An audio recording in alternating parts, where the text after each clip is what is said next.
कौतल्य academy Nandurbar त्या क्लासमधून जो तिथं पाटील जो कोणी माणूस असेल त्याली तो जो पेपर होता, म्हणजे पेपर म्हणजे MPSCचा पूर्ण पेपर फुटला असं आपल्याला म्हणता येणार नाही, पण पेपर सेट करणारा व्यक्ती फुटला आणि या क्लासेसकडे 90% प्रश्न हे आधीच दिले गेले होते आणि ते दिल्यानंतर तिथे 20 मार्च म्हणजे 2 दिवस आधी 22 मार्चला परीक्षा होती, 2 दिवस आधी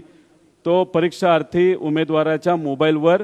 तो प्रश्न जे प्रश्न होते 90% ते त्याच्याकडे आले, त्याचा अभ्यास केला गेला आणि मग ह्यात होतं असं एक समजून घ्या की तो जो क्लासेसचा माणूस आहे